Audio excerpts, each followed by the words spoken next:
kesa tani ngoye nam si edilo yanyo ye ku se kote ken si ma asiye bina kesa tani ngodu nam si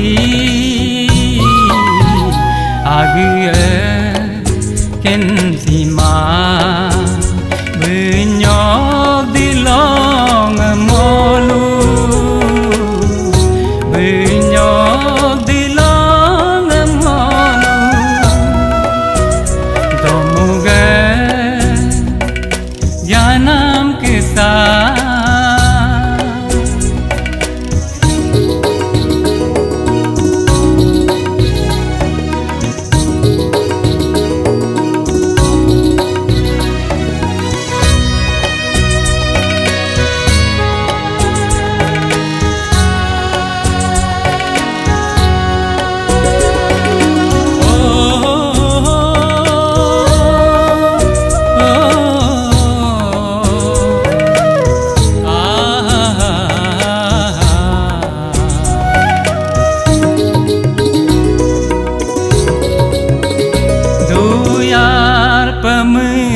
tuakom mogom kaitani namem jemi jeya peyeruge kangku suye kuam sarna doi asasi munyo bido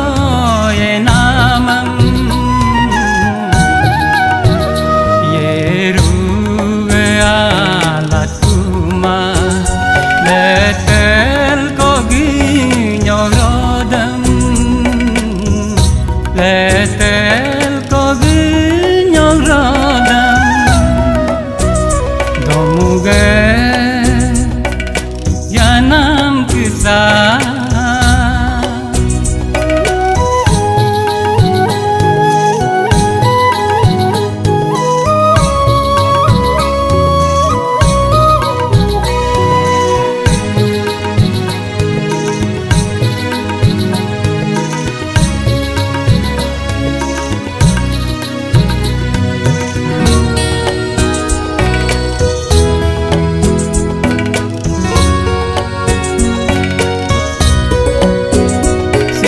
salaye dodelo mu mangai mu ding joye long koye inye ku mu mangai tani amoso sinam puye ku long so ome aku merangem long ko ginyo sieku long ko ginyo sieku domuge gyanam kisa taningo nam si edilo yanyo ye ku se kote ken si ma asiye bina kisa taningo